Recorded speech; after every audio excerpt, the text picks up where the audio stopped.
Listen, there are two kinds of people in this world, those who accept the life they're given, and those who rip the chains off and demand more. I don't care where you come from, what struggles you've faced, or how broken you think you are.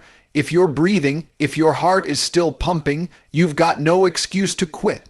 Most people wake up every day and live like they've already lost. They settle for average jobs, average pay, average relationships, average lives. And then they wonder why they feel empty inside. You feel empty because deep down, you know you're capable of more. You know that the fire inside you was never meant to be silenced. I'm here to tell you, stay hungry. Never settle. Never let the world convince you that good enough is the goal. You are not here to just survive. You are here to dominate, to conquer, to create a legacy so powerful that even when you're gone, your name echoes. The world doesn't hand success to anyone. You either demand it, work for it, bleed for it, or you stay ordinary. And I promise you, ordinary is death for the soul. Discipline is the ultimate separator between those who dream and those who achieve. Motivation is weak. It's an emotion. It comes and goes like the weather. Some days you wake up fired up, ready to conquer, and other days you wake up drained, tired, wishing you could stay in bed. If your life relies on motivation, you'll fail, because life will test you on the days you feel least motivated. Discipline is the iron backbone that keeps you moving when your emotions try to drag you back down. The truth is, every person alive feels lazy sometimes. Every person feels tired. Every person feels like taking the easy way out. But discipline doesn't care about feelings. Discipline is the contract you sign with yourself, and it doesn't expire just because you're in a bad mood. Motivation might spark you to start, but discipline is what drags you through the mud, through the long nights, through the early mornings, through the sacrifices that most people can't stomach. Look at the most successful people on the planet. They're not special. They're not superhuman. What they have is the ability to do what needs to be done, whether they feel like it or not. They don't negotiate with themselves. They don't wait until they feel ready. They act consistently, relentlessly. That's the difference between a lion and a sheep. A lion doesn't need someone to clap for him. A lion hunts because it must. That's discipline. Think about how many dreams have died because someone was waiting for motivation.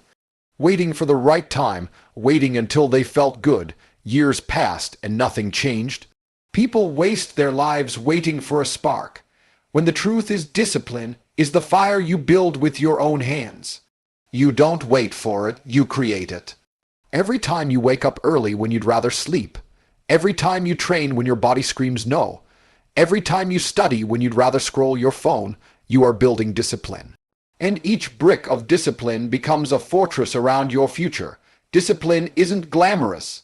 Nobody cheers for you when you choose water over soda, when you read a book instead of binging a series, when you put in extra hours while everyone else is partying. But that's the point. Discipline is lonely, it's quiet, it's the private war inside your head where you win battles that nobody else sees. And months, years later, when the results are undeniable, that's when the world finally notices. By then, you'll be living at a level others can't even imagine, all because you were willing to do what they weren't. Motivation is for the moment. Discipline is for life. Motivation is like a sparkler, bright, exciting, but gone in seconds. Discipline is the sun, steady, unshakable, and the source of all growth. When you understand that, you stop chasing motivation and start chasing mastery. Because mastery requires showing up every single day, whether it's raining, whether you're sick, whether you're tired, whether you're doubting yourself. The world doesn't care about your excuses, and neither should you. The body doesn't care about your feelings. Your muscles only respond to the work you put in. Your bank account doesn't care about your emotions. It only reflects your discipline with money and value. Your relationships don't grow on motivation. They grow on discipline to show up, to communicate, to give when it's not convenient. Every great area of life is built on discipline, not motivation. Motivation is the lie society sells to make people feel good. Discipline is the truth that builds warriors. Failure is the greatest teacher you will ever meet, but most people are too weak to accept its lessons.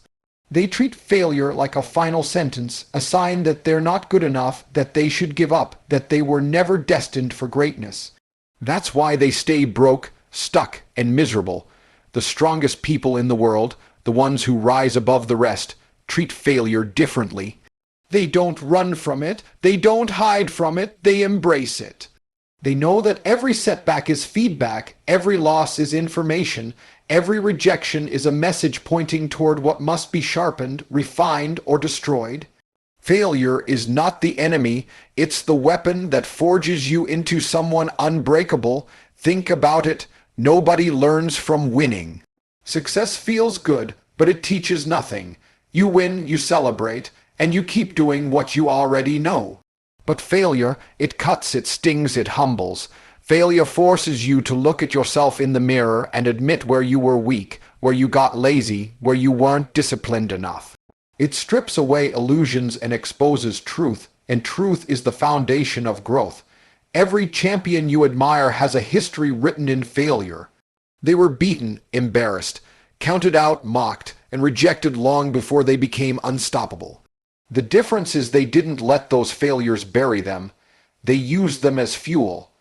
They studied them, dissected them, and came back stronger. Every time they failed, they added another layer of armor, another weapon to their arsenal, another reason to never quit. That's how warriors are born. Failure is a test of character. When you lose, when you fall flat on your face, when your effort doesn't bring the result you expected, that's when your true self is revealed. Do you crawl back to safety and hide behind excuses? Or do you stand up, grit your teeth, and take another swing? Weak men fear failure because it bruises their ego. Strong men chase failure because they know each scar is proof they're in the fight. Most people misunderstand failure. They think it's permanent, when in reality, it's temporary. The only permanent failure is quitting. Every other failure is a checkpoint, a lesson in disguise, a stepping stone toward mastery. The reason so many people remain average is because they avoid failure at all costs. They want certainty, they want guarantees, they want comfort. But greatness doesn't grow in comfort. Greatness is forged in the fire of mistakes, struggles, and losses. Failure also cleans your circle. When you fail, you see who laughs, who leaves, who doubts you. That's a gift. It shows you who was never on your side in the first place. Failure strips away fake friends and exposes the ones who are real. Those who stick with you when you're down, those who believe when the world doesn't. That's your true circle. Every loss you take is data about how you think, how you act, how you prepare, how you execute. If you're smart, you use it. You adjust, refine, cut out weaknesses, double down on strengths, and adapt. Over time, failure becomes your greatest ally, because while everyone else runs from it, you've learned to weaponize it. You've built a mindset where no setback can keep you down, no rejection can break you, no loss can stop you from moving forward. Your environment is the invisible hand that shapes your destiny, whether you realize it or not. People love to believe they are self-made, that their willpower alone is strong enough to carry them, but the truth is simpler and harsher. You become what surrounds you. Your circle either pushes you to greatness or drags you into mediocrity. If you spend your time with quitters, with weak men who make excuses, who waste hours complaining, drinking, gossiping, and distracting themselves, you will absorb their habits like poison. If you walk into a room full of losers, you are not going to inspire them to rise. They are going to pull you down to their level because it makes them feel more comfortable. The mind adapts to its surroundings the same way a body adapts to its environment. Put yourself in a toxic space and your mentality will rot. But surround yourself with killers, with driven individuals who wake up hungry, who chase discipline, who refuse to settle, and you will be forced to level up. Their standards will become your standards. Their pace will become your pace. You will feel ashamed to slack off because the energy of the environment won't allow it. It's not about forcing yourself to improve. It's about placing yourself in an arena where improvement is the only option. Iron sharpens iron, and if there is no iron around you, you'll never become sharp. Look at history, look at business, look at sports. The greatest teams, the most legendary movements, the most successful entrepreneurs, none of them grew alone. They were built in environments that demanded excellence. Michael Jordan didn't just have talent, he had an environment that pushed him relentlessly. Steve Jobs didn't create Apple in isolation. He surrounded himself with people who challenged and expanded his vision. The world's elite know the secret. Your environment is either the fuel that ignites your fire or the water that puts it out. The problem is most people are afraid to change their environment. They cling to friends who keep them small because it feels comfortable. They're scared of being alone, so they accept mediocrity in their circle. They don't want to cut ties with people who waste time because deep down, they're addicted to comfort as well. But greatness doesn't come from comfort, it comes from discomfort. If your circle doesn't scare you, if your circle doesn't force you to improve, you are in the wrong circle. The people around you should make you feel like you need to catch up, like you're behind, like you have more work to do. That pressure is the gift of a powerful environment. Even the places you spend time matter. Your environment isn't just people. It's everything that surrounds you. The room you live in, the media you consume, the conversations you engage in, the spaces you allow yourself to exist in, all of it programs your mind. If your environment is filled with distraction, negativity, and weakness, you will unconsciously become that. If your environment is filled with discipline, energy, and ambition, it will carve you into someone unstoppable. You have to curate your environment with ruthless intent. That means cutting people off without hesitation if they slow you down. That means leaving places that no longer serve your growth. That means immersing yourself in spaces where excellence is the standard. Because in the end, your environment is not neutral. It is either building you into a weapon or breaking you into nothing. Time is the most valuable resource you will ever have, and yet it is the one people waste the most carelessly. You can lose money and make it back. You can lose possessions and replace them, but once time is gone, it's gone forever. Every second slipping through your fingers is a piece of your life you will never touch again. Most people live as if they have unlimited time, as if tomorrow is guaranteed, as if they can put off their dreams, their goals, their responsibilities until later. Later becomes next week becomes next year becomes never. The graveyard is full of people who thought they had more time. The strongest people understand that time is a weapon. It can either be used to build an empire or squandered until nothing is left. Look around you, most people are addicted to wasting time. Hours lost scrolling, hours lost gossiping, hours lost playing games, chasing dopamine hits, drowning in distractions. They trade their life for nothing, then cry about why they are stuck. The truth is simple. Your future is being decided every hour of your day. If you treat time like it's cheap, your life will be cheap. If you treat time like it's priceless, your life will reflect that value. Discipline with time separates the extraordinary from the ordinary. Imagine two men with the same 24 hours. One spends his hours grinding, building, sharpening himself, creating value. The other spends his hours watching shows, getting drunk, sleeping in. A year passes. The difference between them is massive. 5 years pass, and they are living in completely different worlds. 10 years pass, and one man is unrecognizable from the other. Same 24 hours, different choices. That's the brutal truth. The way you use time compounds into either greatness or regret. Time is also the ultimate test of patience. Most people want results instantly.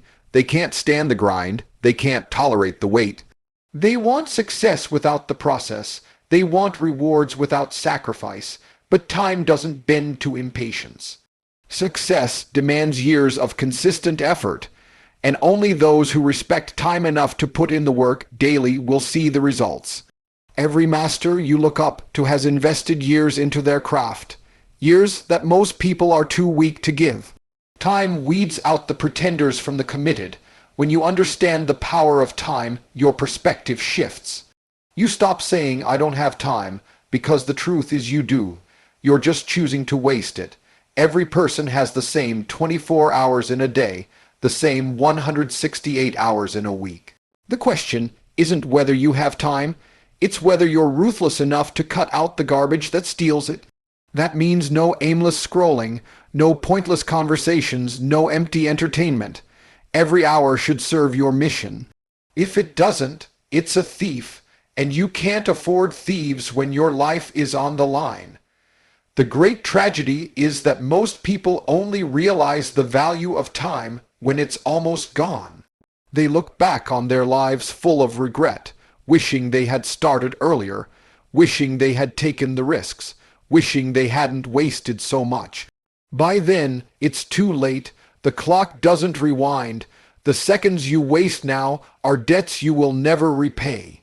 The ones who win are the ones who understand that time is not just passing, it is a currency, and every day you're spending it whether you like it or not. Comfort is the silent killer of ambition. It whispers to you that you've done enough, that you deserve to relax, that you can take it easy just this once. And slowly, without you even realizing, it chains you down. Comfort feels safe, it feels warm, it feels inviting, but it destroys greatness. Nothing legendary has ever been born inside a comfort zone. The body doesn't grow when it's comfortable, the mind doesn't sharpen when it's comfortable, and the spirit doesn't become unbreakable when it's comfortable. Growth is violent. Growth demands resistance, struggle, and pain. That's why most people never rise above mediocrity. They love comfort more than they love victory. Every achievement worth having has a price, and that price is paid in discomfort. Waking up earlier than your body wants, training when your muscles ache, grinding when your mind begs for rest, sacrificing nights out, ignoring distractions, cutting off laziness. This is the tax. You pay for greatness. Weak men complain that it's too hard. Strong men embrace the pain because they know the pain is the proof that progress is happening. You don't build strength by staying where it's easy. You build it by pushing into the places where most people break. The truth is, comfort lies to you. It tells you that you'll get to your goals tomorrow, that skipping today doesn't matter, that you can take shortcuts. But there are no shortcuts in life that don't come back to punish you. Every shortcut steals from your future. Every time you choose comfort over discipline, you're robbing yourself of the man you could have become. And when enough of those choices pile up, you look in the mirror years later and realize you've become soft, ordinary, invisible. Discomfort is where transformation happens. When you push your body beyond exhaustion, you discover strength you didn't know you had. When you throw yourself into challenges you're not ready for, you build skills faster than any classroom could teach you. When you sacrifice entertainment for education, you rewire your mind into a weapon. Discomfort breaks the old you and forces the new you to emerge. Every great warrior, athlete, entrepreneur, leader, every single one, has walked through fire not because they enjoyed it, but because they knew it was the only way to harden themselves into steel. Most people spend their lives chasing the illusion of balance. They want success and comfort at the same time.